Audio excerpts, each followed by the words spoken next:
The start of a new year is always inspiring. That's why so many people make resolutions. It's funny because January 1st is no different from June 1st or June 30th or August 14th.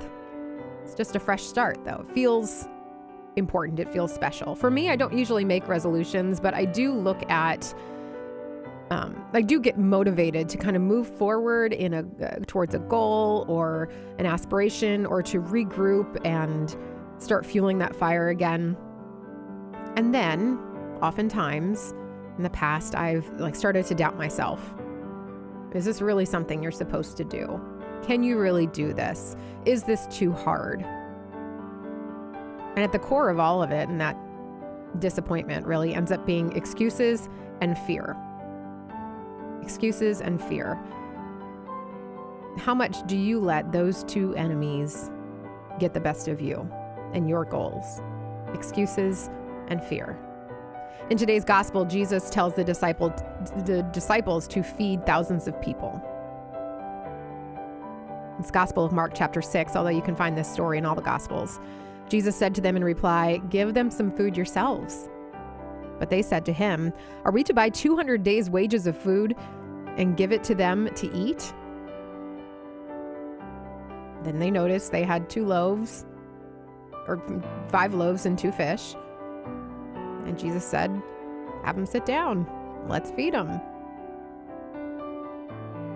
If I were those disciples, I probably would have been afraid to start handing out that food. Afraid that if just a few people got it, which it appeared as though that's all that would happen, just a few people would eat, there would be some type of riot. People would be upset and angry because, well, they're hangry. But also, they might think that I'm mean and unfair if I didn't have enough food for everybody. Excuses, and fear. But if God is calling you to something, and Jesus told them, go feed them, go, give them the food. If God is calling you to something, it doesn't matter if there are only 2 fish. It doesn't matter if there is a mountain in front of you, no skills in your set, no dollars in your bank account. He can make it happen. You just have to cooperate.